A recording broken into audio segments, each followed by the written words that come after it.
Hey there, tech enthusiasts. Welcome back to our channel, where we break down complex topics into simple, actionable steps. Today, we're tackling how to check the SharePoint version in 2025.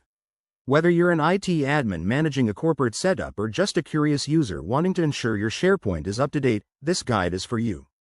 Why does this matter? Well, knowing your SharePoint version helps with compatibility, security updates, and avoiding potential glitches, especially with the latest 2025 features rolling out.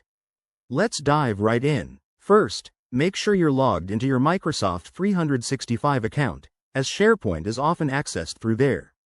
Once you're in, head over to the SharePoint Admin Center.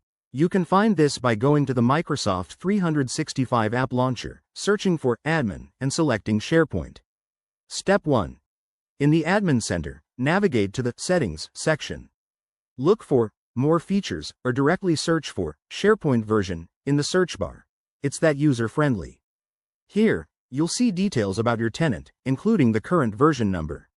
For 2025, Microsoft might have updated interfaces, so if you don't see it immediately, check under Health or Updates tabs. If you're dealing with an on-premises version of SharePoint, things get a bit different. Step 2. Open PowerShell on your server and run the command get sp product version. This will display the exact version details. Don't worry if you're new to PowerShell, it's straightforward and we have tutorials on that too. For SharePoint Online users, another quick method is to go to any SharePoint site, click on the gear icon for settings, and select Site Information. Sometimes, the version is listed there, but for precise details, stick to the Admin Center. And there you have it. That's how you check your SharePoint version in 2025. Remember, keeping your software updated is key to smooth operations.